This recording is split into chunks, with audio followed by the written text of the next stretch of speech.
Hello and welcome to Blaise XPerience. I'm your host Derek as always, and you are joining us for episode 107 today. And today we are going to get back into some Dead by Daylight. I know I mentioned that we were trying to get this happening a couple times in the podcast. It is finally here, so I'm excited to bring back our guest today. We'll introduce him in 1 second. Before we do that, just some quick news items. Our next stream is going to be Sunday, 12 p.m. Eastern to 4 p.m. Eastern. We're also going to have streams on Monday and Tuesday, 12 to 4 Eastern, and then a stream on Friday, 1 to 5 Eastern. And this is all going to be on mixer.com/Blaise XPerience. The games we're going to be playing, I can't actually tell you this time right off because we're going to be having a community vote, and the top 2 vote getters of the community vote will be 2 of the 4 games that are played, and I'll choose the other 2. So if you just check out my Discord, that'll be in the show notes, you will find out what games we are playing by this weekend. So basically, by the time this episode is out, I will know what games I'm playing. But as of this recording, I don't know yet. And then on top of that, our next podcast is probably going to be a Civilization 6 introduction podcast. A Civilization 6 introduction podcast. I played a decent amount of the game so far. I think I've learned the basics enough that I can kind of do an intro podcast and help any beginners out there, like learn some of the things that you should know about the game. So Zombie and I will come back next week and talk about that one more time. But that being said, we are here to talk some DBD today. So we're going to talk some Cursed Legacy, which is the new DLC coming out. We're also going to talk about the archives and the Rift that came out since our last episode. So here to do that with me today, we have Mixer streamer ACC back. Welcome, ACC. Thanks for having me, man. It's been a bit. Happy to it be has. here. And... I'm glad to have you back. Thank you, man. I'm glad to be back. Now, I know we've been trying to schedule this off live for a few weeks now, and I kept saying on the podcast, you're like, we're trying to get a schedule. We're trying to get DVD schedule. So we're here. It's happening. We're here, yeah. Let's go, baby. So you want to tell the audience what you've been up to a little bit, since I think it's been like 6 to 8 weeks since our last episode now? Yeah, it's been a bit. Yeah, you're right. So, same old. Rocking the world at Mixer. Playing a lot of DBD. We just actually, Saturday this last Saturday, we did a Michael Myers cosplay. Again, the Return of Myers. It was heavily requested back, so that was super fun. We got to bring back a fave. It was a great showing. Everyone was loving it and had a good time. I've been running a lot of that, doing a lot of the Call of Duty. I've been falling in love with that. It brought a lot of love back in that Call of Duty franchise for me now. Modern Warfare has been great to play. Yeah, I've heard a lot of great things about it so far. It has been a fun ride. I've been so hooked on that. I really enjoy it. I've finally been waiting for some time to get a good shooter out there. I haven't really had fun with many shooters. I found one now, man. I'm really happy. Did you try your Ghost Recon as well? I know you were excited for that at one point. Yeah, I played it. I was super excited for it. I believe they did one patch update to start, the beginning, and they dropped the game. For many, especially that light Ghost War, but I know they've been fixing stuff. Some big things coming up there in December. They've got the raids. They're going to be doing raids, and also the Terminator event. So that's going to be good too. So I'm looking forward to checking that out again. Hopefully they fix all the lingering bugs that they caused when they did that last update. Yeah, I know those bugs can definitely be a killer in games. I mean, we talked offline about, Civilization 6, which I've recently been streaming. You streamed it on release day, and I had some bugs where I couldn't even stream the game. So, that's a pretty bad bug that I can't stream the game. But they ended up fixing it by the end of the weekend, but it kind of sucked that I couldn't stream it the first day. So yeah, it really does suck. When you get into a game, you're willing to play it. Either if it's on launch, there's issues. I remember when Call of Duty was launched, no one could play for about almost an hour and a half, 2 hours. Right. They were having server issues.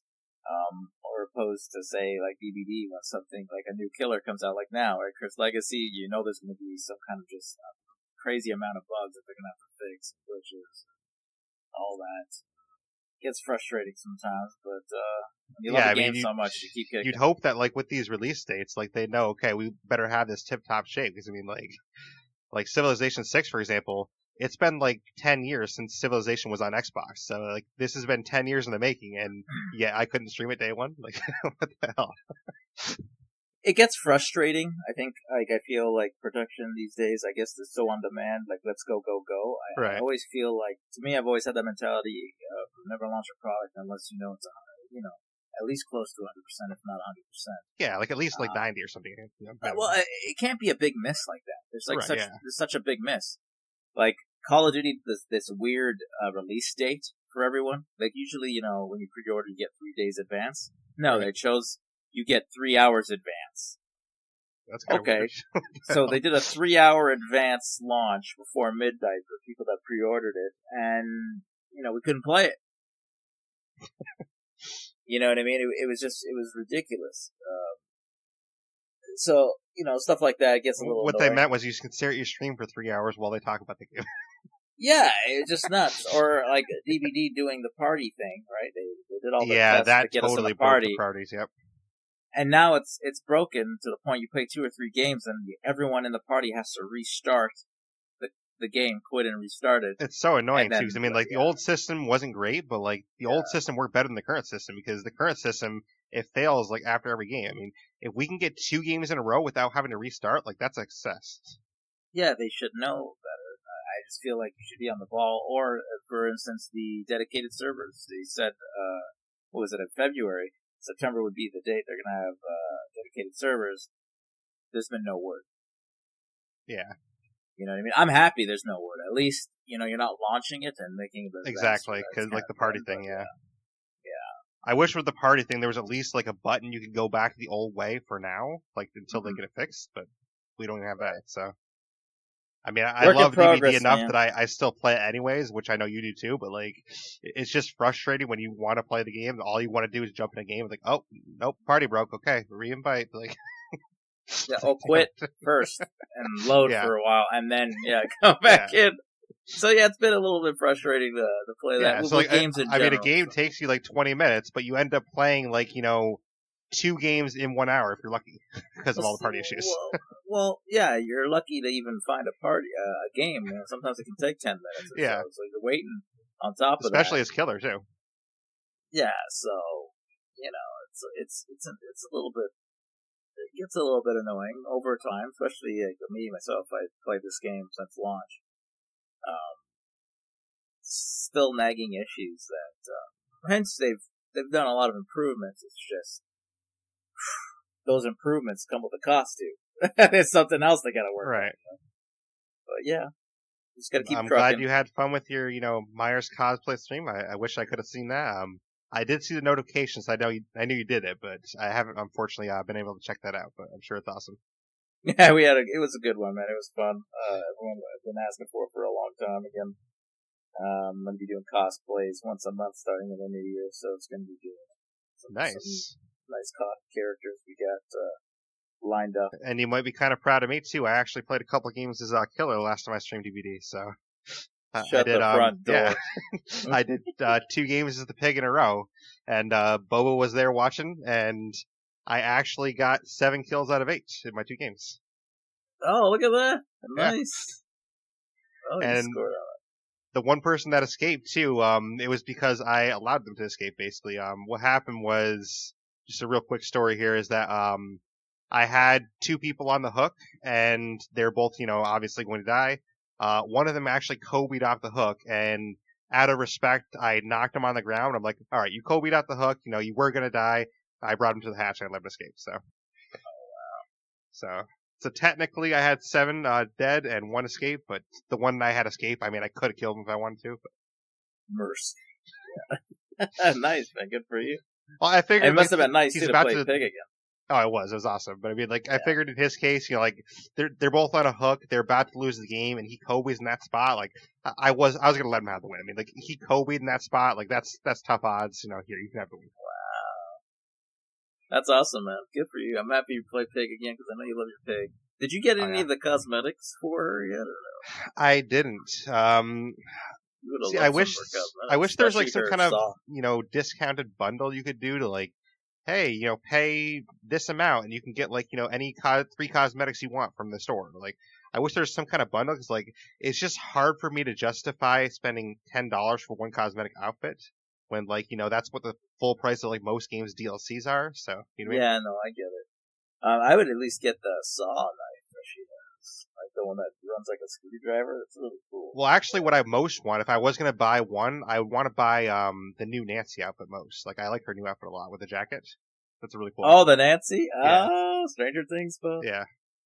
Like that Who new one that she you has again, the by jacket. the way, to watch that? That was you on our last. Okay, yeah. I'm sure. Yes, became a fan. It's That's funny. great. Actually, yeah, I just realized, since we recorded that episode, I was saying like, yeah, I'm gonna watch it after the episode. After that episode ended, throughout like the next 5 days, I watched the entire 3 seasons of the show, and I bought the Stranger Things DLC pack. Only the second one I've ever bought. I bought the Saw one, the Stranger Things one, and Nancy is now my new main. So I play Nancy exclusively now. Oh, okay, nice. So you got Nancy the new main, right on. Yep, and she's ready to prestige for the first time. Just I'm waiting to get more blood points with her, but she's ready to prestige. So I have one type procedure. I have like 800,000 blood points to use on her for her next prestige level. Oh, nice, sweet. Yeah, so I've been having a lot of fun with Nancy. We've been having the memes there, going on. One of our jokes that came up a lot is find me lucky totems, instead of lucky charms. So we've been running that as stream titles for life. Yeah, so. I love it. That's great. Yeah, so so I go around looking for my totems, jump in my lockers, hang out, play some music in there, chill out for a little bit. I love that, man. Go in a locker, hide there for 10 seconds, you're fully healed. Yeah. That's faster than self-care, just saying. It is. You get that tier 3, that's what, 8 seconds? An 8-second load instead of like a 30-plus second heal time. That's really good. It's honestly probably my favorite perk. I mean, like we talked, we joked on the podcast this entire time we've been doing DVD podcasts about my love for lockers. So like the fact that you can jump in a locker to heal, like I don't think there's ever gonna be a perk that I love more than that perk. That's awesome. No, that's great, bro. I knew people weren't going to dig Fixated for too long. I think they thought it was something cool to play with for a bit. Yeah, Fixated I stopped using really fast. I still use Better Together though. Actually, Better Together is still somewhat useful, I think, because it is. People are using it, so I see people using it. Yeah, because I mean, like if you're on a team with somebody, you see, oh, they're on that highlighted generator. Let me go help them. So it's kind of somewhat useful, honestly. Yeah, I like camaraderie. I just fell in love with that thing. Like just the fact that if someone's in struggle state, you can pause it for 30 seconds. You know what I mean? Their meter. Right. Especially in a dire situation near the end if you got a team. I like that perk as well. Yeah. And, I mean, you probably play more than I have, so have you been seeing more Nancys or more Steves still at this point? I'm seeing more Steves. More Steves? Yeah, definitely more Steves. That hair, I tell you, the hair is killing it. I know everyone's loving the Steve Savoy outfit, too. He looks really good in that. With the ice cream outfit there? Yeah. And we're seeing more of his new one now. Like with the glasses, the shades. Nice. Yeah. They also launched, they're going to have ugly sweaters coming out for them for Christmas. Just like the show. For all the characters, or? For food. So, Bill, he's going to have a really cool one for the Left 4 Dead one he had. So that's going to be another nice ugly Christmas sweater. Tap is getting a ugly Christmas sweater, and Steve and Nancy, I believe. Steve, I saw Steve's. So it's pretty much what he wore in the show, which is great. Nice. I don't know if Nancy wore one in the show though, so I'm not sure what they used. Yeah, I don't know what they were doing for her, because I don't remember seeing her. But I did see Steve's, and I'm leaving someone else. But yeah, pretty cool. They do it every year so far, anyways. The ugly sweater. They should do that for Lori too. That'd be kind of cool. Well, now that they're giving her different cosmetics, but I know that was probably really hard. More than likely, really hard to get them to agree to add that other clothes, the other cosmetic she had.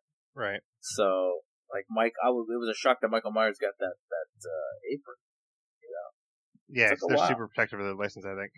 Super picky, especially Laurie Strode's, right? Because I believe Jamie Lee Curtis has full rights of it to be able to get that done. But I think now that they got the company that has the rights, it's actually the actor. Yeah. So apparently, Jamie Lee Curtis has the rights to the character. the original rights. But I think now that they're Netflix bound, Netflix worked with them. I think everyone's going to work with them now. Yeah, I mean that'd be the best idea because it seems like everyone else wants to work with them a little bit. I mean, the Saw license they've done a little bit with that. Leatherface they've done a little bit with that. So like Halloween and I'd say Nightmare on Elm Street are the main franchises that weren't budging them up. Yeah, no, I agree. Well, you never know. We'll see what happens. I think they're gonna. If this is what they're getting, it'll be really interesting. They did the ghost face kind of like original kind of clothes, the apron and the mask, which, come on, man.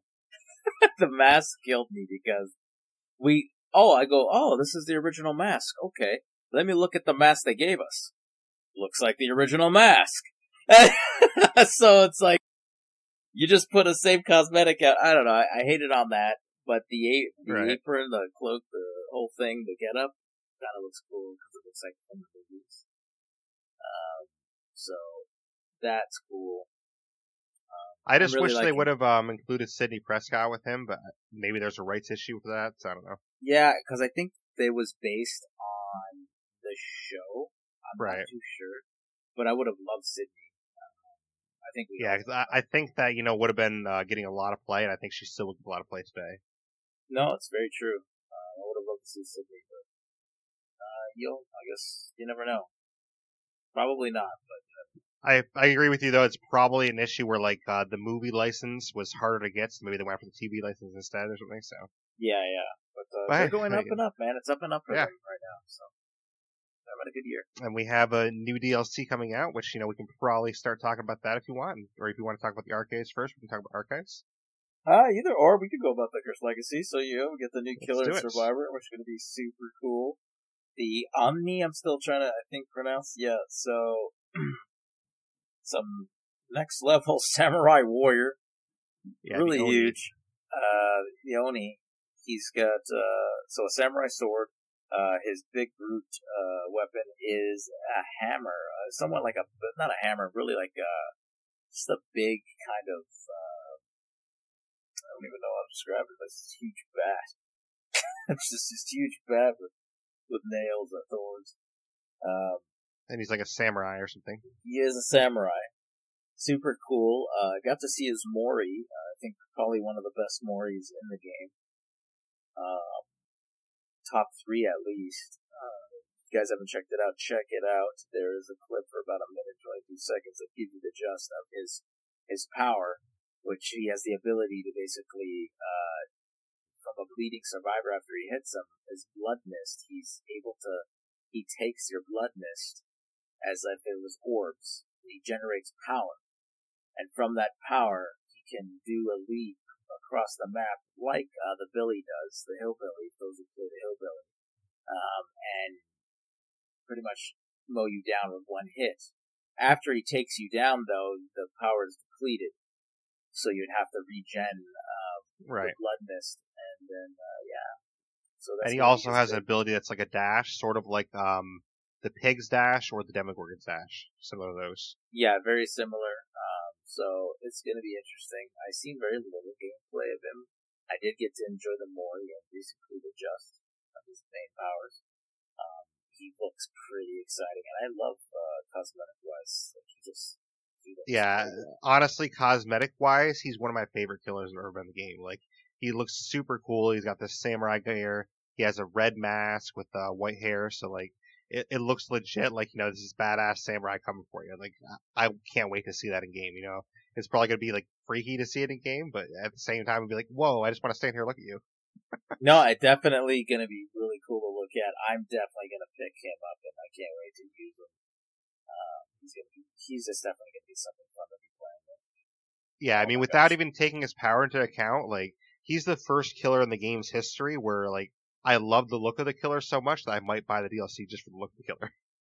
Yeah, he does. He looks he might even be the biggest out of all of the killers too. He's just so huge. I'm definitely excited. I'm gonna definitely pick him up. The Survivor looks pretty cool too. I don't know if I'm gonna get her out of the bat, but the killer definitely yes. Yeah, if I did do it, I'd probably buy the full DLC with both of them included, honestly. But yeah, we'll have to see. I mean, Well, I like once we the get to the option now you perks get more, to we can choose. kind of talk about it. So, Yeah. I Well, mean, the only we already perk I talked about really his know. power though, and I'll read Yeah. off his power real fast. Yeah. Says here the desire to destroy weaker bloodlines shaped into a literal force. Yamoka's Wraith. Absorb blood orbs left to you by your injured foes. Press and hold the power button to absorb blood orbs in the environment and fill your power gauge. When your power gauge is full, press and hold the active ability button to initiate Blood Fury. Blood Fury. While this is active, the Oni becomes lethal and gains access to additional abilities Demon Dash and Demon Strike. The Demon Dash, the one we talked about, where it's press and hold the power button while Blood Fury is active to form a Demon Dash. This ability allows the Oni to cover large distances rapidly. So it's kind of like the Demogorgon Dash or the Pig Dash. And his other one is Demon Strike, which ACC mentioned is kind of like the Hillbillies attack. Press and hold the attack button while Blood Fury is active to perform a Demon Strike in the direction you are facing. Demon Strike has extended lunge range, and successful hits immediately put healthy survivors into the dying state. So that's his power there, and honestly, it sounds pretty cool. The only issue I might have with it, and I don't know if you agree with this, is his basic powers don't activate until you get some orbs, so he might not be the strongest killer, because if you don't have those orbs, first of all, then he has really no power to him. Yeah, it's like the blood mist after you hit them. It's like, tracking their blood. Instead of that, their mist or their moves. He's basically sucking all that. So he's have to hit and generate the power. I guess we'll see how much it takes and how long it takes. So yeah, agreed. I think that they might want to rework that. I mean, we'll see if they do, because I feel like it would work better if it was more like Ghostface or Myers, where they have to like charge up. Obviously, this type of killer doesn't seem like the stalkerish type as much. So like maybe they could do some kind of compromise where it's like somewhat like that, but somewhat like Freddy's, where it's on more of a timer or something. Because I really think that tying it strictly to having to injure survivor and pick up orbs, that could make him a weak killer in some instances, because say you have a really good survivor team that isn't really getting hit that much, you might never power up. Right. No, I get it. So that's kind of the issue I might have with him, but we'll have to see how it actually is in practice. Right. And again, this is pre-release. I mean, they always or not always, but they sometimes make tweaks, so they could tweak this. They could hear like some of these comments and be like, "Oh yeah, maybe we should tweak that a little bit." So we'll see. Yeah, definitely. Yeah. So they got the PTV running, and exactly. So we're very good at listening to the community. So we'll see. And before we officially get into his perks, though, did you check out his backstory a little bit? I didn't. No, I didn't. So basically, this is Kazan Yamoka, and obviously, the Yamoka estate is one of the maps in the game currently. And I forget what the relation is, but he is somehow tied in with the spirit. So I don't know if you heard about that. But. Yeah, a lot of people thought it was the father, so I don't know if it was. So we're going to see that. But apparently they're tied in together, yeah. Yeah, so he's somehow related to the spirit, which I think is really cool that they actually did that. And I'm kind of wondering, if they said that they're going to have a new map altogether, because they already kind of have like his estate, right? So maybe they won't make a new map. So I'm not sure about that, but he seems pretty cool. If you want, we can start talking about his perks. We has obviously 3 perks here. All right, so his first one is called Zanshin Tactics. It unlocks potential in one's aura reading ability. You are mentally alert and aware of key points on the battlefield. The auras of all pallets and vault locations are revealed to you within a 24-meter range. When a survivor is damaged, this perk becomes inactive for 40 seconds. So, what's your initial thoughts on that one? That's kind of what I think too. Yeah. Yeah, like, okay. Like, okay, so you know where all the pallets are? I mean, like, is that really going to do a ton to help you? I mean, probably not the greatest. So for a killer, it's window of opportunity. Because, like, the thing for me is this being a perk. I mean, if you're someone that plays the game all the time, you're going to learn where all the pallets kind of are on the map anyway. So, like, if you're a really experienced player that plays all the time, this perk is going to be completely useless to you. Like, I could see this maybe having a tiny bit of use for brand new players, but that's about all I see. Right. Yeah. No interest in that. I mean, if it had some kind of, like, side part of it where it somehow blocks, like, pallets and stuff like that, like, maybe, within like a 24-meter range, like it blocks like a couple of the pallets, something like that. That might be kind of cool. But maybe it get a cut. Maybe it gives you an advantage to have a cutoff point. You know what I mean? Gives you a heads up. Okay, this pallet's not down. I can try and cut off point because it's leading me to that direction anyway. Right. So yeah, it could help maybe. you a little bit in chases, I think. But I mean, honestly, it's something that I would probably never use except getting the Adept achievement, and that's about it. Right. But the next one is called Blood Echo. The agony of one is inflicted on others. When hooking a survivor, all other injured survivors suffer from the hemorrhage status effect until healed, and the exhaustion status effect for 45 seconds. That's pretty intense. We know how much survivors hate the exhaustions. So, especially yes. exhaustion add-ons, making it a lot of perk. I've seen streamers, which blew my mind, would quit the game immediately when they there was an exhaustion perk there, or an add-on. So it's going to be interesting to see. That actually doesn't sound too bad. Yeah, I mean, to me, you're I don't know. taking it away from Dead Hard. You're taking away life. You're taking away speed, sprint burst. You know what I mean? Right. So, I guess it's good in that sense. Just it's not the type of perk that I would really think to use that much because, I guess it has to do a little bit with like the level that I'm playing at too because I'm never playing the game often enough to get up to like rank 1, like rank 5, like those ranks. I mean, I'm only playing often enough that I'm at like rank 10 to 15, somewhere in that range. So like in those ranges, I don't really see the issue that much because people aren't spamming like Dead Hard, Life, like they're not abusing those perks. So like if they're not abusing those perks at level that I'm usually playing at, this probably isn't a perk for me really. But I definitely can see it for like high level survivors. They probably are spamming those a lot, so it probably makes more sense. Well, definitely good for a killer because it slows it down. Yeah, there's right. a lot of people using that to get away, especially Dead Hard, or when they nerf balanced landing. That's definitely going to be a good concept. And his last perk, though, is called Nemesis. You seek retribution on those who have wronged you. A survivor who blinds you or stuns you by using a pallet or locker becomes your obsession. Anytime a new survivor becomes the obsession, they are affected by the Oblivious status effect for 40 seconds, and their aura is shown to you for 4 seconds. The killer can only be obsessed with one survivor at a time. So that's kind of interesting that they could actually switch obsessions like that much in one game. Yeah. That would... Oof. That might work. It'd be interesting. I'd like to use it. I'd like to see gameplay of it before I actually do it. It'd be really interesting to see. Yeah, that's the one I'm most intrigued about of the three. Like, it sounds very interesting to try out. Like, because usually a recession sticks that way the whole game, but like, to actually have it switch that often in the game, like that, I don't know if that worked that well. I'd have to try it. So. Wow. Put a point where survivors would be questioning to say, the obsession that might switch to me. I don't want to be the obsession. Right. Screw it. Yeah. And can you refresh me and the listeners in case they don't know as well? What does Oblivious do officially again? I know kind of what it does, but I don't remember the exact. Oh, Oblivious? Oh, like when you become blinded? Yes. You don't know what's going around in your surroundings. So it's almost as if now, if someone has barbecue and chili, you run to a locker, you're blinded, meaning you don't know where you're being cooked. You'll see an aura, but you won't see anything else. You'll see like a circled aura, but you won't see the actual survivors. You won't know what's going on until you get out. But this is from the survivor perspective, though. So the survivors would be oblivious. So from a survivor perspective, like, what is that going to do to harm you, really? You won't be able to know what's going on. If anything, blindness. That's what I'm telling you.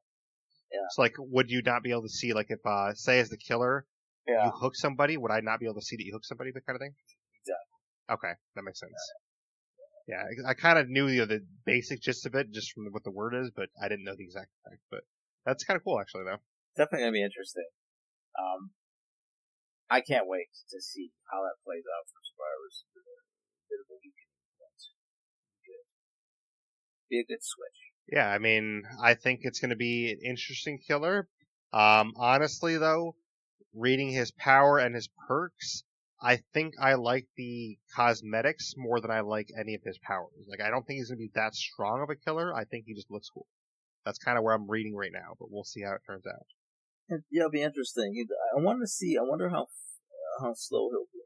Because I can't see him being too fast. I don't know. We'll see. Let me see. I think I have his speed here. 4.6 meters is his speed. Yeah, we're gonna see. And then his terror radius is 32 meters. So 32 meters. yeah.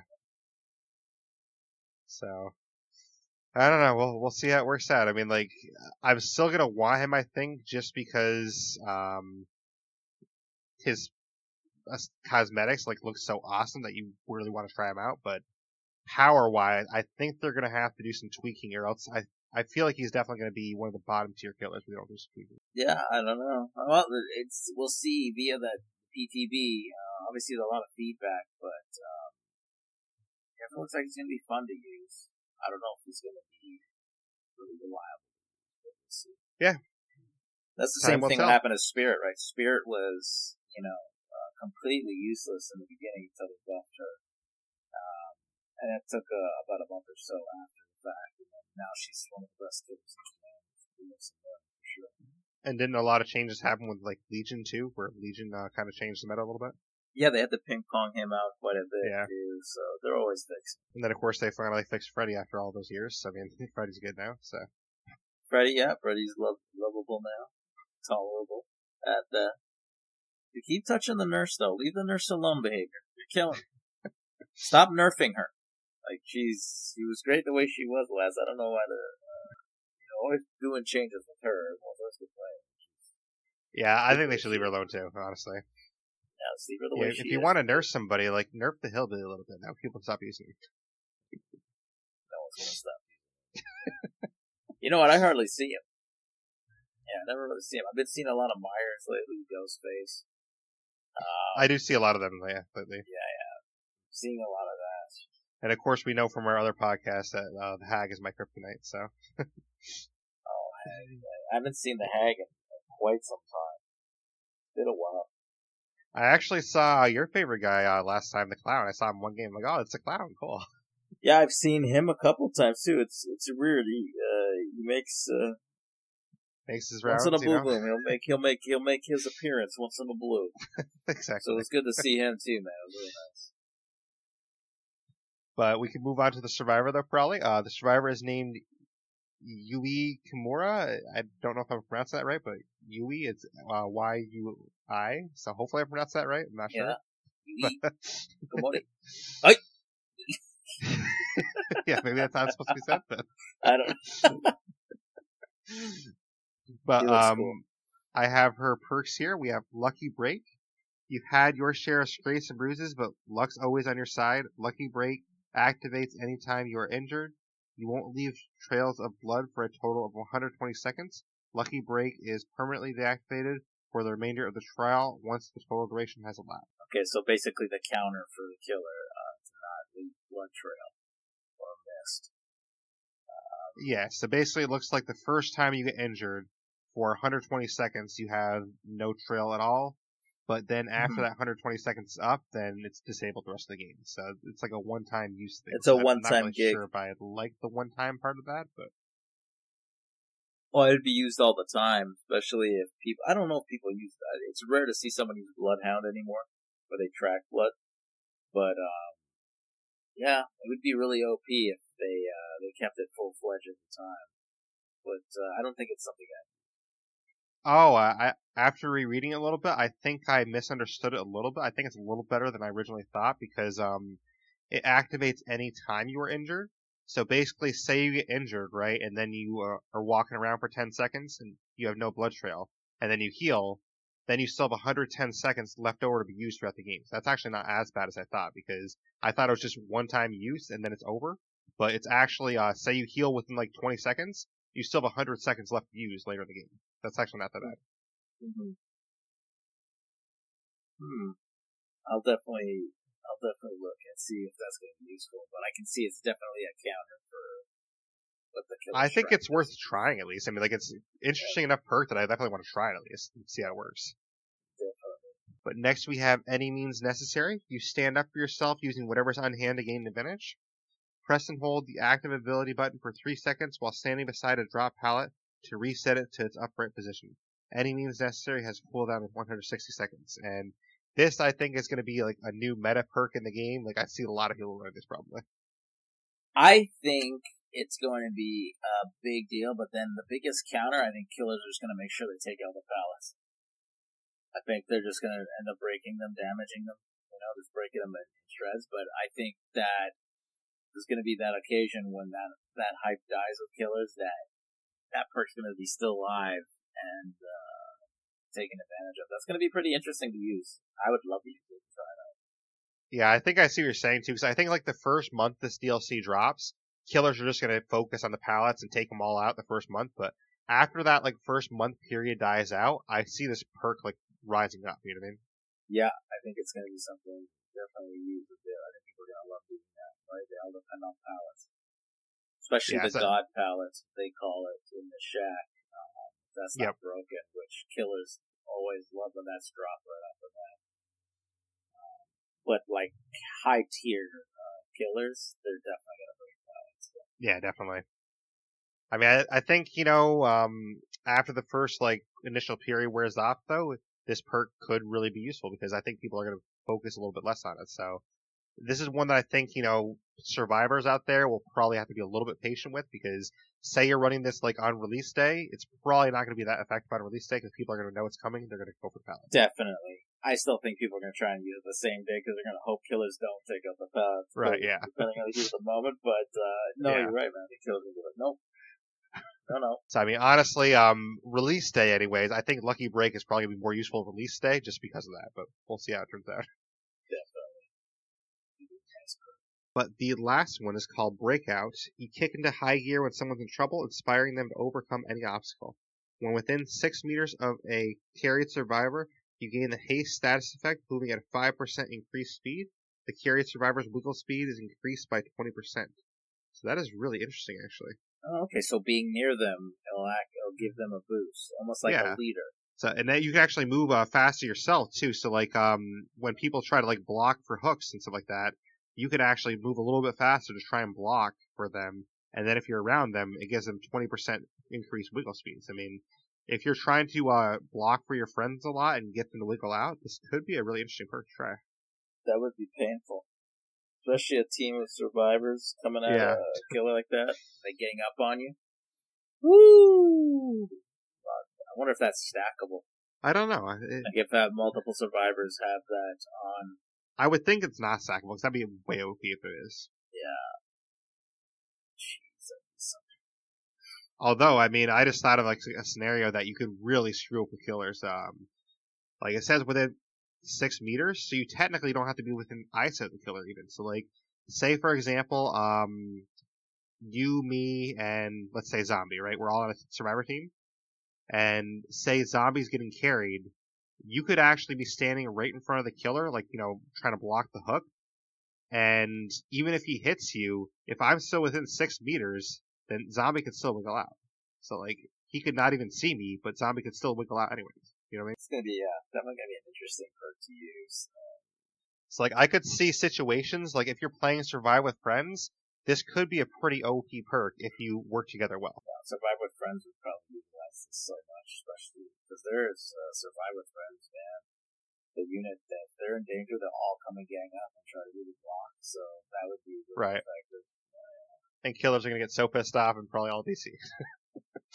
That's pretty much what's going to probably happen. If not, then it's the other way around. Survivors will be pissed off. They didn't get what they want, and then they'll cry. So yes. It's one way or the other. No, that would be like this one stream I saw one time. Somebody was using, I forget what it's called right now. You'll remember the name, but it's the one where like if you're in somebody's arms, if you hit the skill check, you instantly get out. Decisive strike. There you go, yeah, decisive strike. So somebody was trying to do that, and it put the skill check right at the start of the wheel, so they missed it, and they were pissed off that they missed it, so they just automatically DC'd. I'm like, seriously? So I'm like, I believe in this stream. That's perfectly normal, yeah. I'm like, so you're gonna quit the game just because you missed a decisive strike? They rage quit. They think they're dead, and they're like, no, I'm out. They were so mad too. Like, basically, the reason why they're so mad is like, oh, come on, they shouldn't have put it that close to like the start there. Like that's not fair. Like, how is that not fair? Like, it's a free escape. Like, you just have to be ready. They gotta put a leash on that DC crime. That's getting really annoying. Like, it's just like, I can't wait till they do that penalized. You'll see how everyone's just gonna take it. You know what I mean? It's a game, man. That's how you get better, not rage. Yeah. You rage because you think you're better than whatever. So you're upset. You're just proven that you're not nowhere near what you think you are. And then you gotta get out. I never get that. Stop DC and play the game! Get those blood points, dude, that you lost! What's the matter with you? See, all these people that do that, they're probably lucky that I'm not in charge of this, because I'd be super strict with it. Like, I probably do, like, as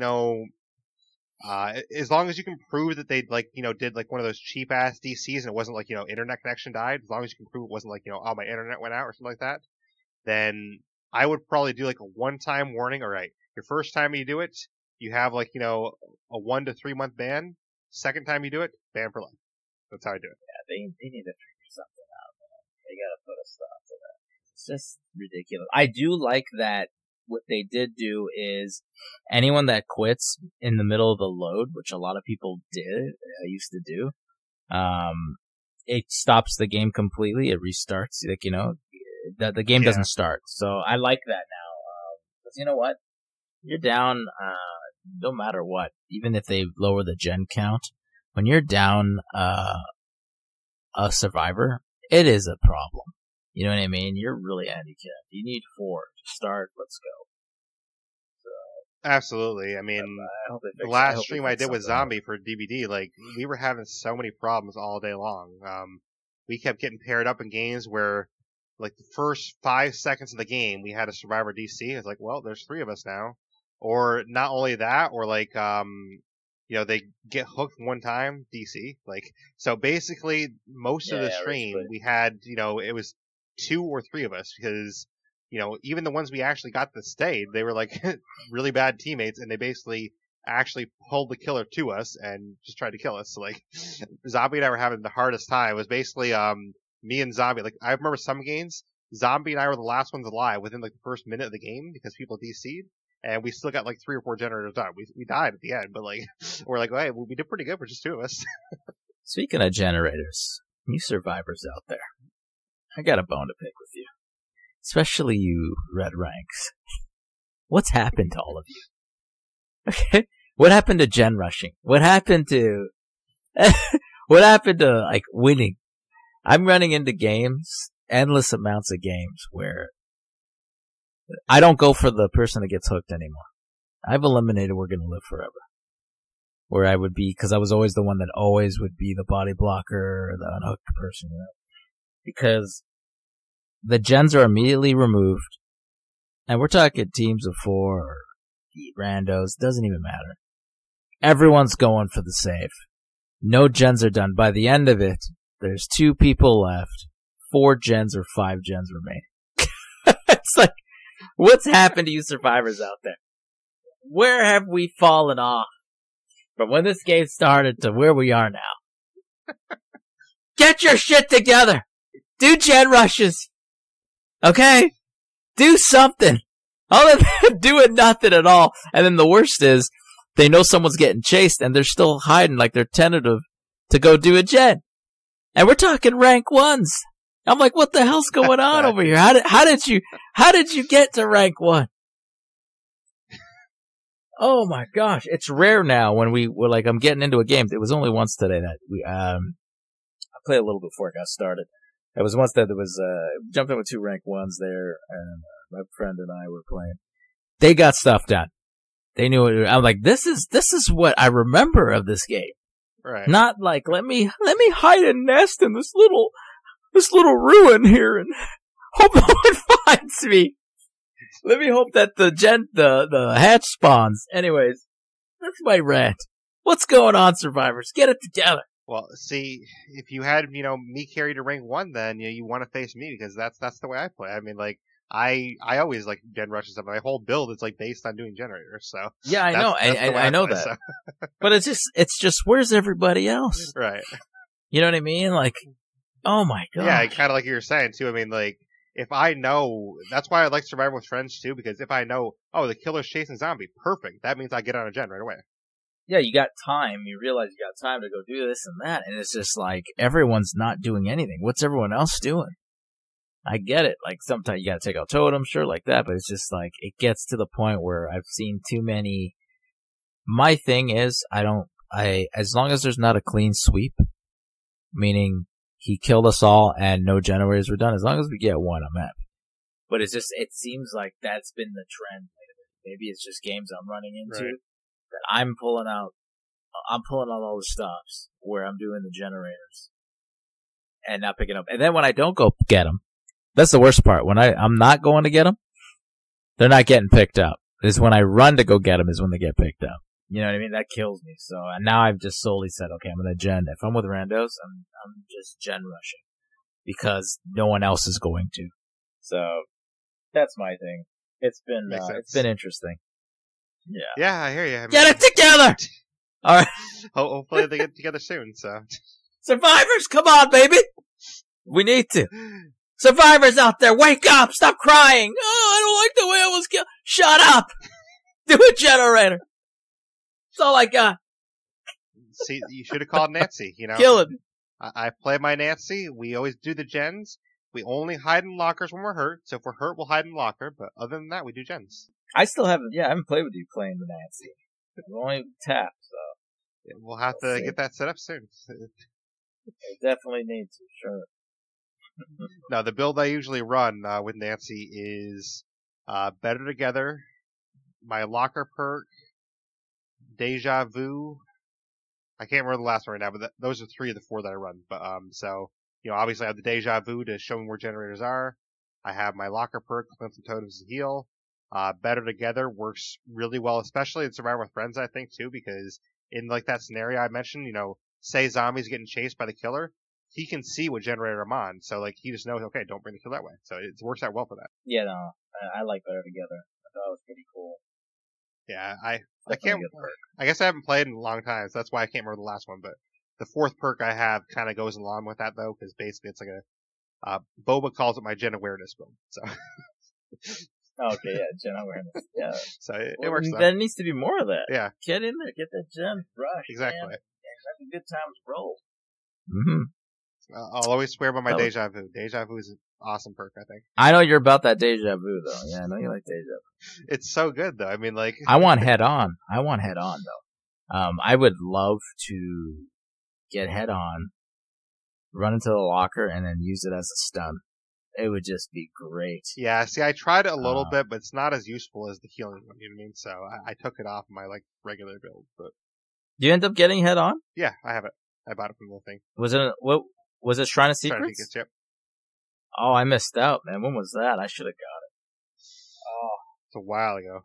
I can't remember. Yeah, I wanted to get it. I want to get it because I want to, I'm getting chased and it's like no pellets left. I'll get into a locker right when he's about to swing. Yeah. So from his swing and I wait for that after swing, I'll come right out and give him the stun. And I'm sure they love that too. Time. No, honestly, the 4th perk I want to use, I can't remember what I have on there right now, but what I want to use, if I can get it back, is Unbreakable. Like, that'd be the perfect perk for that build, I think, for my playstyle, because I love having that one time, like, oh, they left me on the ground. See ya, I'm up again. Yep, the other string of life. Yeah, that's just like the coolest thing in the world to me when, somebody slugs you and they don't expect you to get back up. It's like, oh, bye. Yeah, no. So I remember one time, one game somebody did that when the exit gate was open. They left me on the ground. I got up and I went out the exit. Like, what? Jeez. I'm like, bye, dude. Thanks for leaving me here. Right? But I love it. We should probably get to our archives a little bit. So, do you want to tell people just generally what the archives is? This is a pretty big change day by day. Yeah, it's a big change. I think it had big refreshment. I think it just brought a lot of liveliness now into the game. It gives you an incentive to do something, to have something to strive for. So it's as if it's like a game pass, a tier pass, right? Where every time you get to your tier, you'll unlock new cosmetics, charms, you name it. you obviously can do the free one, or you can pay for the premium one, which is 1,000 of excels. The benefit of that is if you get to full level 70, you actually, as you progress through, you'll actually get your full 1,000 back, which is really cool. Which enters the rift of the archives. So you're earning fragments every time you play a game. You're earning fragment XP, and they give you the opportunity to basically learn the story of the survivor and killers now. So they're starting off with Claudette, one of the original characters, and the Trapper. So you're basically going to do challenges in-game. If it's, I have to do 4 on hooks, or, 4 fully healed state, or the killer, sacrifice all survivors, whatever it may be. When you achieve them, you unlock blood points. On top of that, 5 fragments or whatever it may be to add on to your tier list to upgrade and move forward. But even as you're moving forward with these cosmetics, you're unlocking a story, a tale of their lives, how they became, as the Trapper, how he became, how Claudette ended up getting to where she is now, and why she was. So, when you unlock these story booklets, you actually, when you get them all leveled up at once, you unlock a cinematic video, which tells you an in-depth story as well. So, really cool stuff. I'm really happy they added this to the game. It definitely brings a whole new element to wanting to play it. So, super excited. Yeah, it's been very interesting, and I think it's really cool to add all this. And you actually taught me something I didn't even know, because I didn't even know about these like story videos. I only knew about like the actual, okay, here's the challenges, here's the premium version, stuff like that. But I didn't know there's actual videos with story too. So that's something I'm gonna There is. So you unlock a booklet. So say for instance, I'm learning about it was more the architect, or the alchemist. That's the first video I unlocked. So there was 5 chapters to this book. So there's audiobooks. When you unlock the 5 audiobooks, after you hear them, you actually unlock a video of the continued story of what happened, what was going on. So it was super cool. I'm super excited to see the Trappers and Claudette. Still not available yet, even if you do the first 2 rifts. There are 5 rifts, I believe. The first 2 have been launched. So I guess around the 4th or 5th rift, you'll be able to get the full story of Claudette, the video, and the cinematic story, and also the Trapper, and the entity. And there's something else I'm missing. There was one other thing there. They're very vague about, so it's going to be interesting what tale that tells as well. So essentially, each rift is a piece of the story, basically. Yes. Okay. Each rift you do and the challenge you do, you unlock another page, and then when you get to the full pages, like 5 was for the alchemist. When you unlocked all 5, it opened the cinematic. I think there's about 10 for Claudette and then 10 for the Trapper. That makes sense. Yeah, I don't want to ruin anything, but I was blown away by the Trapper. Awakening, basically, so they call them tomes. Yes, I guess. The tomes. Yes. So that's a really cool element to the game. I don't know, just get to know the backstory. I think a lot of people wanted that, right? To know. Yeah, I definitely love stories. Like, I'm upset that I actually missed this part of it because I wanted to see the story, so I'll have to check it out after I see what I missed. The benefit is that never goes, so you'll be able to unlock that story and take you further. Yeah, it's the actual rift, like the tier rift, that will be gone. Tier pass after the 70 days are up. I think it's like 40 days left. A new one will come. So you'll never get those cosmetics or charms, but the rift itself, apparently they said it will always stay. I'll give you that chance to unlock and see what happens, from what I remember. So it's cool.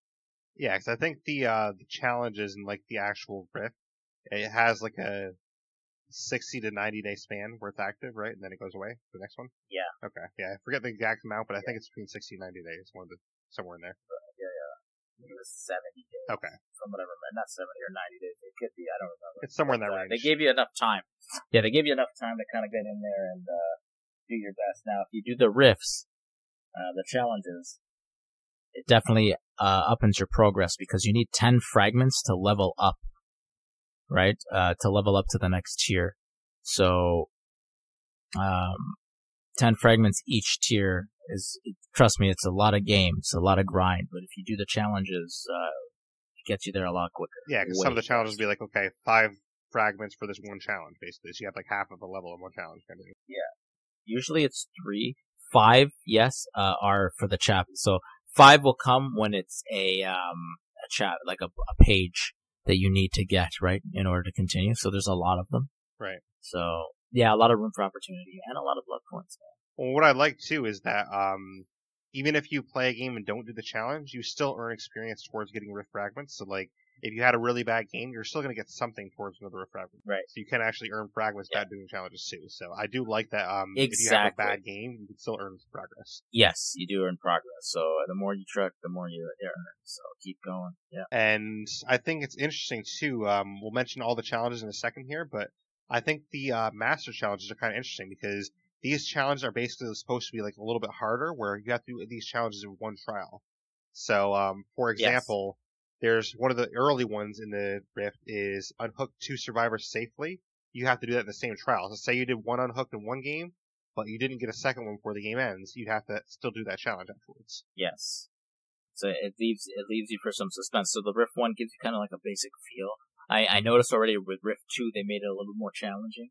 3 is going to be interesting because you're going to see how challenging it is. So there's a few things where you had to do 2 pallet stuns in one game. Oh wow, that's going to be rough. And some people are going to be like, oh, I can't do that or whatnot. Or killers for Trapper. There's get 4 people in a trap in one game. Dang, so that's hard too. Another challenge on that, you know what I mean? So there's that's at Rift 2. So Rift 1 is a little more basic, casual, like, you can get to the basics, but yeah, you can see that they're going to up it up. Yeah, I mean, that Trapper one, I'll be honest, I don't think I'd ever really get that. Like, I'm not good enough with him. I can get, like, maybe, 1, maybe 2 if I'm lucky in one game, but I'm never going to get 4 in one game. Yeah. And there's a few Trapper ones, like, that was one, like, other ones, I think I've only run into 2 or 3 things where I had to be Trapper. Which, you gotta, it takes getting used to, for sure, like any killer, but, and do you know if they've said, if they're ever going to use any killers or survivors, like, specifically, that you have to pay for? Because that'd be kind of cheap if they did that. Like, say, like, oh, you have to use the pig to do this challenge. Like, that'd be kind of rough, you know what I mean? There's only, but like I said, there was only a couple for Trapper, but you can use the Trapper's perks for something. Like, I used Michael Myers, right, but the Trapper agitation, is, like, yeah. Available to everyone, though. I'm saying, like, ones that you have to pay for. You know if they're ever going to do that. Oh. Like, that'd be kind of cheap if, like, oh, you have to use the Demon Organ to use this one. Like, I mean, that kind of ruins it for people because then they have to pay for it. Yeah, I don't think they will tell that story because they're licensed killers. Right. I think it's the ones that we were able to get a grasp on because we know nothing about them. The licensed killers that can't make up the story as they go. So I don't think we'll But see even too much non-licensed, intel on so, like, say the play that came out recently, you still have to pay for her. So, like, I'm saying, like, Yeah. I don't think they'd ever do that, and for ones you have to pay for, because then it kind of locks out most of the audience. Yeah, I don't know. Yeah, it's a good question. I think I know we won't have to worry about it for a while because a lot of the stuff were free off the bat in the beginning. Exactly. So we'll have a long way. It's a good question. It's a good question, though. I hope they wouldn't, because I mean, like, maybe by then they'd actually have where the plague and stuff like that would be unlocked for everyone at some point down the line, like years from now. So. Mm-hmm. Yeah. No, I definitely agree. Hopefully not, and hopefully there's a way you can do it, but I'm sure they'll figure it out. But are there any challenges that you found hard through level 1 or level 2 for you personally? More time consuming. So I think the one where it took a while I had to drop, that one actually went pretty fast because I had a perk for it. For those who didn't, it would take some time. It was to drop 15 pallets while being chased. Not stunning him, just dropping it. If he's, you get the chase music. I used a perk that Kate has where it's called Window of Opportunity, so I know where all the pallets are. So from there, I was just dropping pallets. There was about 15 of them. I think that was one. But I think the one that lingered the most was getting 200,000 blood points. So, you have to play quite a few games to get that. You can't use party streamers or anything that will give you. It's in-game base points that you got. That makes it a little harder. Yeah. So that, I found just to be time consuming, but it makes sense. And the other one was getting at least gold or up, right? If you get killed really quickly, you'd be lucky if you can get 1 gold emblem or not. So you had to get 20 of those. More time consuming. Like the next challenge I have is to do 13 hooks. So I have to sacrifice 13 survivors. So that's a good that's good 5 games. Yeah, I mean, for me, I didn't find any that were like too hard for me, I would say. The bigger issue I had was when I did it, like say for example, Savior unhooked 2 survivors safely. It had to be 1 match. There's a master challenge. I found that a little bit time consuming to get, only because Zombie and I were both going for it at the same time. So we were both like, he get unhooked, I get unhooked. So like there wasn't enough unhooks to go around basically, so we couldn't actually get it done. So yeah, I think the best way to the strategy. I remember the teams I was playing with would be like, "What are you doing?" Okay, well I'll do this right instead, because to avoid yeah that exactly in particular. Yeah. So that was the problem we had, because like we couldn't actually get it done in the same game, because like we both get 1, then like somebody else in the team get 1, so like no one was actually getting 2 safe unhooks, because like damn it. So everyone wanted, yeah. So that was more the issue I had. It wasn't like getting the 2 in 1 game was hard. It was just we were all kind of trampling on each other basically. Yeah. No, I get it. Yeah, no, definitely want to avoid that. That's for sure. Definitely. But just reading off some of those challenges real quick here. I only have the level 1 challenges on me. I don't have the level 2 ones, but the survivor challenges, there's repair a total of 2 generators, a master challenge of unhook 2 survivors safely, heal 4 health states, unhook 5 survivors safely, succeed at 12 skill checks, a master challenge of get a great result on 2 skill checks using the perk This Is Not Happening, a master one of escape the trial as Claudette, search 5 chests, search 2 chests using the perk Plunderer's Instinct, cleanse 8 totems. Oh, this 2 chests with Plunderer's Instinct, that was a master challenge as well.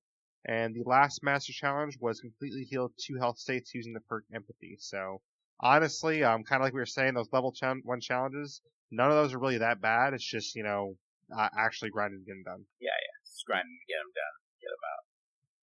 So that's pretty much that. And the killer ones real quick, hook 8 survivors, damage 8 generators. A master challenge, damage the same generator 2 times. I could see that one maybe being a little bit of a pain in the neck occasionally if the survivors are right there to get that generator done. But right. So you have to depend on the survivors a little bit for that one. So that one could be a pain to get done. A master challenge of damage a generator or destroy a drop pallet 4 times using the perk Brutal Strength. Master challenge, catch a survivor in a bear trap 2 times as the trapper. A master challenge of sacrifice 1 survivor to the entity during the endgame collapse. I could see that one being a little bit challenging, because you have to do it at a specific time in the game. There's a master challenge of kill all survivors in a trial at 1 time. And then the last challenge is sacrifice 5 survivors to the entity. So I think the killer ones, in my perspective, are a little bit more challenging than the survivor ones. I don't know if you found that as well. Which one? Oh, the killer ones? They can be, yeah. I think the one on the level 2, you had to pretty much grab a survivor, either on a generator or looping, like hopping over a window. You had to grab them instead of hitting them. I was like, ooh, that might be a challenge for some. I was lucky to get it on the first go. I put on I got Ghost Face, put stealth mode. They didn't see me. I just grabbed them. For those who don't, you have to time it well. Probably use a Michael Myers. Or just have a good chase and try to time it where they're leaping over a window and you're close. Yeah, I think that's one of those things that's more like luck based. It happens where you pull people off stuff, but it doesn't happen often enough that it's like. So is that a master challenge? Because if they had a master challenge, say you had to do that twice in 1 game, that'd be really tough. No, I was just one game. There wasn't any twice at that moment. Because imagine if level 3 you have to do that twice in 1 game. That's gonna be really tough to get that twice in 1 game. Right. Like I was saying too, I gotta do my next one here is Trapper Game. I gotta trap 4 survivors in one setting, 1 trial. I mean, honestly, if they ever make one where you have to do 2 grabs in 1 game, you might be better off using somebody like the Wraith, where you can really sneak up on somebody, or like Ghostface, something like that. Ghostface would be the best. Yeah. Wraith, they know. True. The Val. Maybe Myers as Ghostface well. is the best. Myers is the best too. Those two in general, the Myers and Ghostface, you want to get it done quickly. Yeah. Quick grabs. The pig could do it fairly well too. She could. She's just not as quick, Right.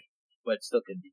Yeah, I mean, looking at the level 1 ones, the one that I would say sounds the most challenging at first glance, I don't know if you've already done this one, is sacrifice one survivor to the entity during endgame collapse, because it's so specific, you have to wait till the endgame collapse starts, so like, it might be kind of challenging to get it done in that time window. So yeah, that was basically all of the killer challenges and stuff, so did you have anything else to add about killer challenges from either level 1 or level 2 or anything? No, I think we covered every ground that we possibly could there. They're only going to get more intense as they go, as I saw from 2. I think 3 is going to give you a little bit more of a lot more of a challenge leading up to 5. So it's going to be really interesting what they throw our way. Yeah, imagine when you get to 5. I mean, it's going to be some tough stuff there. Yeah. Well, 2 was already like, oh, okay. Right. 3's gonna be. I get what they're doing here. So they're ramping. Yeah, I'm super excited to see what they're gonna do. The one thing that I kind of hope doesn't happen though is like the story element of this. It kind of sucks that like if it's tied behind a really hard challenge, then you might not get to see the story. I guess you could always YouTube or something. True. I'm hopefully it's not the case, especially if you're not a killer main. Right. But they definitely throw it out there to get you to try at least and get that. Yeah. But one of the last things I wanted to mention that we didn't talk about yet is with the archives and the Rift coming in now, they added something called charms now. So you want to tell people what a charm is? Yeah, so it's part of like the tier list stuff that you can unlock. Charms are basically what you can put attached to your belt. You can have as many as 3. You'll unlock them as you continue to progress in the Rift. You can get something from a little Claudette doll at the moment, from a trapper mask chime or a flower. I think the last one that you get at 70 is a vial. And what the vial is, well, I guess you're going to have to stay tuned and see. It's part of the story. So you can have that hanging around and about. So yeah, you get to kind of style up with some charms. I like that the killers, they get their own charms too, which they can put on their hooks. So as you're running by the hooks, you can see, oh, okay, this guy's got that, he got that. Yeah. I really want that trapper trap. So there's like a trap you get near the end there. That's kind of cool. You get to put on your hook. It's pretty cool. Yeah, I think the whole idea of charms, like at first I was like, what the hell is this shit? Like, why do I want this? But honestly, seeing it on like the survivors and the hooks and stuff, it's actually a lot cooler than it sounds. Because you have like, you know, a new way to like customize your survivor a little bit. Like, oh, I have this charm and this charm. Which one I want to put on? Oh, I'm going to throw this one on there. Yeah, definitely. Some super cool ones, some super lame ones, but there's going to be so many of them that you'll be getting the one that really caters to you and what you like. So yeah, I like the little added touch. Yeah, me too. And I hope they keep coming out with, you know, new and unique ones, and I'm sure they will. And throughout this Rift and the Premium Rift, there also are cosmetics too. So you get a lot less cosmetics, obviously, for the free one, but there are a couple of cosmetics in there. And then for the premium one, you get a lot more cosmetics. So I think it's cool that they actually added some cosmetics in there too for different survivors and killers. Yeah, it's really cool. I like it. They had one for the nurse that kind of looked legacy-ish, where it's like lava shining out, so it kind of looks really nice. There are some really good ones there, so good touch. And they are gonna still do obviously the exclusive cosmetic looks still. So that's what I found weird. Because if you're going to start doing this, why do that and charge people? Because I think the majority of the people are going to want the ones that you can't get on the tier. You know what I mean? You want to get the ones that you want to purchase. So I wonder if there's going to be a lot of feedback there in terms of that. Why don't you just put that stuff available to unlock? Unless it's obviously a licensed killer or survivor, I would understand why you pay for it. But the other stuff, why not just add it there? Give you more of a desire to kind of want to go and push through those rifts, right? So, I don't know. It'll be interesting to see what happens, but they said they're keeping it, so. Yeah, I mean, I can kind of see it both ways a little bit because, say you don't have a lot of time to play, like me, for example, you're probably never going to have time to get through the entire rift, so if they put everything into that rift, then you never have a chance to get cosmetics again. and because right now you can at least pay for the ones you want. So I mean, I think maybe if the ones that they plan to have paid for, if they put those in the Rift and have them paid, then that might be a way to kind of compromise. So you can get it both ways, but. Yeah, or have the option to pay for it like they've always had. Like, when there was like, okay, this time only you can get it for this, but then afterwards you can like pay for it. Other options too, but yeah, I just found that a little bit. Like, say they came out with like a new, I don't know, Huntress outfit that was, $10 to pay for it, like they usually are when they start. And, it's a brand new outfit, it just came out or something, and maybe they put that in the premium Rift. Honestly, I would be fine with that, because if you don't have the time to go through the Rift, you can at least pay the $10 for it. But if you do have the time to go through the Rift, then you can get that outfit plus a bunch of other things with the Rift. Yeah. So I'd be fine with something like that. I mean, I just think that they're going to open a can of worms if they take something that, okay, here's this outfit here that you were able to pay for. Now it's only available in the Rift. Like, that might open a can of worms there where, oh, well, now I can't buy this outfit. So either way, they're kind of treading water there, though, because I see your argument, too, where if they, keep stuff out of the Rift, too, then that's kind of, the other end. So I don't know. They really have to find a balance there. No, yeah, I get that. I think so. We'll see what the people. I guess the community will definitely have a voice after this one too, and maybe help them improve as they always exactly. do. So. I do agree with you, however, though, that DLC that is licensed is probably never going to go in the Rift. So like your Psy, your Michael Myers stuff, like. Yeah, you won't see that. They want their money from the license. They paid a lot. Yeah, they pay a lot for that, Yeah. so I get that part. It's just the ones they created. Exactly. They're making that bank. Yeah, so I can see it both ways. I mean, we'll see what they do. I think the best compromise is to have it in store and in the Rift for some of those things, but we'll see what they end up doing. Definitely. But this premium Rift, how much is that for people again? Is that $10 as well? 1,000 Oryx cells. Yeah, okay, so about $10. Yeah, that's probably around there, right? 1,000. I don't remember what the price grid is anymore because I haven't gotten Oryx cells for some time because I've had them stored. But yeah, you're looking at about. Yeah, that should be about $10, I think, right? About $10, probably about $10. Yeah. And that's one thing I have a bone with real quick before we end here is that I do think it's a little bit cheap that they made, if you clear the Rift, you get 1,000 Oryx cells instead of 1,100, because if you got 1,100, you can get any outfit you want from the store. So, I mean, in my eyes, like, come on, you couldn't throw people a bone, just like give the extra 100 points that we don't have to spend money, because, like, definitely not throwing a bone. I was having an issue with progress, so yes. You can see it on my stream that the progression decreased instead of increased. I was like, what the heck's going on here? So I was stuck at Tier 22 for a good almost 48, if not actually almost close enough to 3 days. So I would say well over 48 hours. So I reached out to them and whatnot, and it's probably the worst thing I've ever heard customer service reps say. Well, we can't. I asked just for, if it's not working, it's fine. Just credit my Oryx cells back. But yes, sorry, we can't do that. Thanks for understanding. Stay safe out there, DVD. So clearly they're not really, they're not helping people out here with reimbursement because I think they're getting an overwhelming amount of feedback of people. Probably. There's a lot of feedback going on right now, and they're not, they're not budging with getting the money. Another problem I have with that, how are you not ready and prepared for that? Right. You know what I mean? It was the first time I've had like a bad experience because they really have a good team. Community team that kind of, really helps out the customer, right? The gamers. And, that was probably a really bad one. How do you set something up, not have it reliable, and say no to, I didn't ask for a refund. It was just put the credit back so I can put it to something useful and reliable. Cause I still want to fund the team. I still like the game. I still want to fund. I still want to help support. You know what I mean?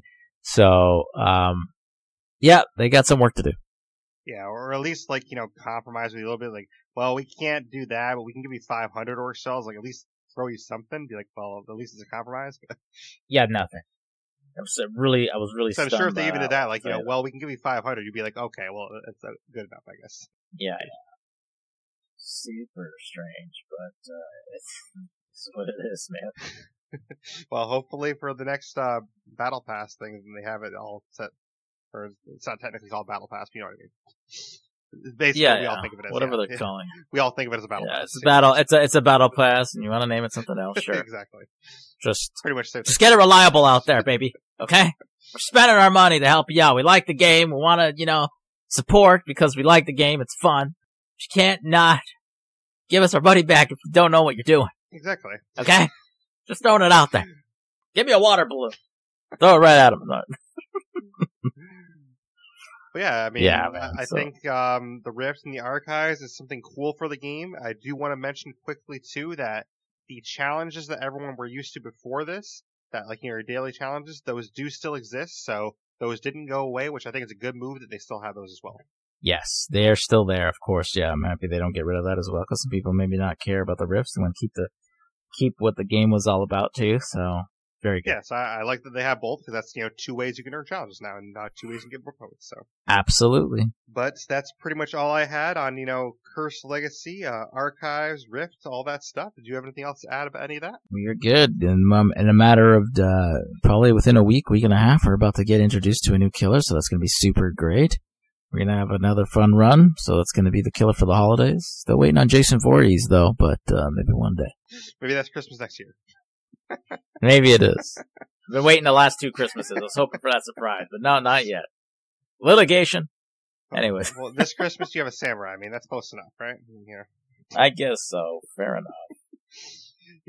Gosh. You walk around with a samurai. He has a red mask. I mean, you can pretend it's the Jason mask. You know what? I think the cosmetics for him are going to be great. I can only agree, imagine how insanely cool. That's why I really, really hope his perks and power gets some kind of buff, because right now on paper, obviously it's just on paper, but right now on paper I think he's pretty weak. And his cosmetics are so awesome that I hope they, kind of buff him a little bit, but we'll see how it actually is in practice. Definitely. Especially after the PTB, man. The feedback, they tend to do a good thing. Yeah. So hopefully, the PTB helps and they get it tweaked perfectly and it comes out and launches great. Absolutely. Yeah. Super pumped for it. I know as someone that plays more Survivor, I can't wait to face him, so. I know, right? I'm definitely doing a killer run, next week, so it's pretty good, but, definitely want to be him and be chased by him. That's for sure. Yeah, I mean, honestly, the cosmetics are so good on him. If you haven't checked it out that you're listening, you definitely have to go look at the cosmetics for the Oni.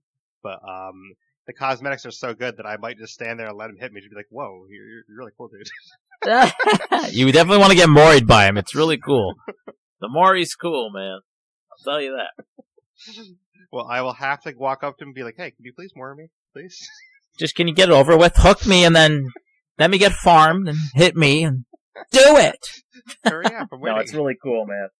Definitely top 3. Definitely top 3, man. Absolutely. I still give Hag number 1. I'll probably give that one number 2. And then 3 is the clown still. This, how epic it is. I mean, honestly, I gotta throw an honorary mention to the Scream one as well, because it's just so funny and cool how he takes a picture after the fact. Yeah, I mean, cosmetic-wise, instantly, he's my favorite Oni. So, I mean, I think his cosmetics are awesome, and I love the Eyeball Killers. I agree. I think one you didn't mention, though, the Huntress usually has really good cosmetics. I like the Huntress cosmetics.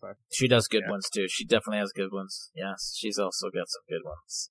Wraith tends to get good ones, too, just too bad he's so weak. Yeah.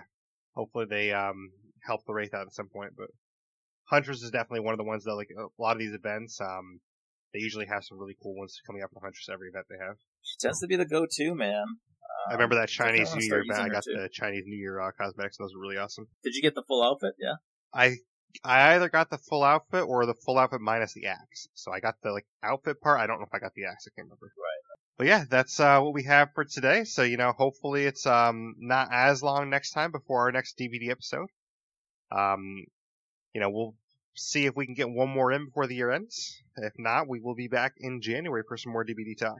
But that being said, where can people find you, ACC? You can find me at Mixer at ACC_. You can also check me out on Twitter at ACC Stream.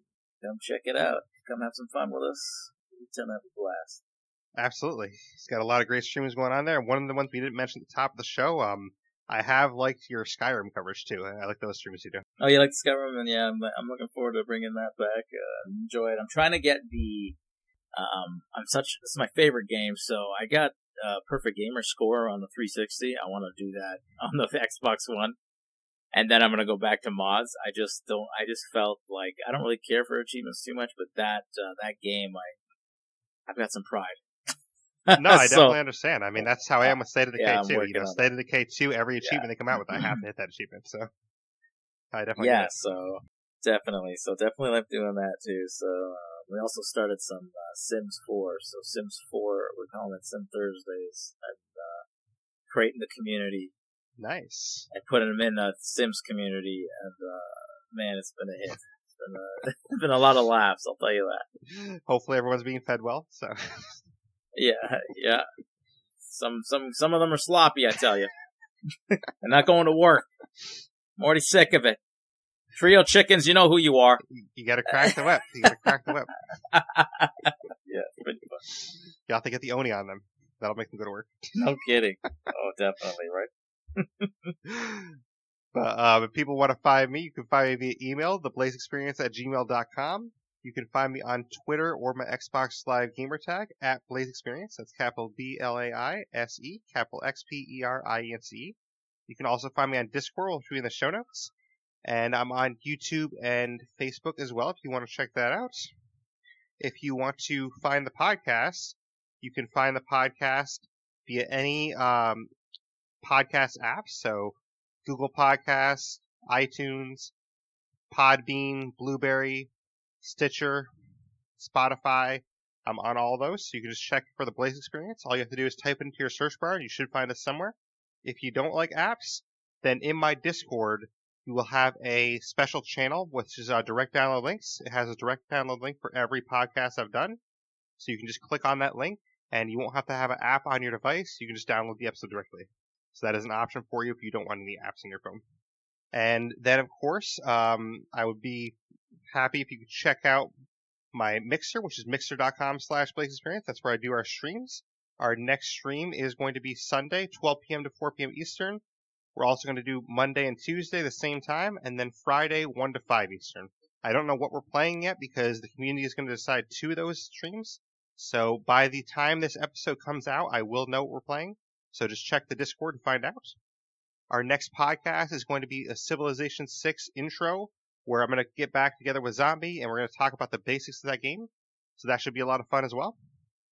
And last but not least, if you want to help support what I'm doing here, you can check out patreon.com/BlaiseXperience and become a Patreon member and get access to some bonus podcasts and different rewards. Or you can visit our Teespring store to get some of our merch. That's going to be teespring.com/BlaiseXperience, teespring.com/store/BlaiseXperience. And that's all we have for you today. So, ACC, I'm glad we got back together. I'm glad you could join me today. It's been a long time coming, but I'm glad we got some more DBD talking. Yeah, definitely, man. Thanks for having me. Super fun to always do this. Look forward to the next one, hopefully sooner than later. Absolutely. We can talk about how that Oni went. You know, hopefully we'll all be terrified by him by then. So there'll be a lot to talk about, that's for sure. Definitely. So I hope everyone had a great Thanksgiving, as this episode is airing after Thanksgiving in America. So hopefully you all had a great Thanksgiving, and we will see you back in the fog. So thank you, everyone, for listening to the Blaise Experience.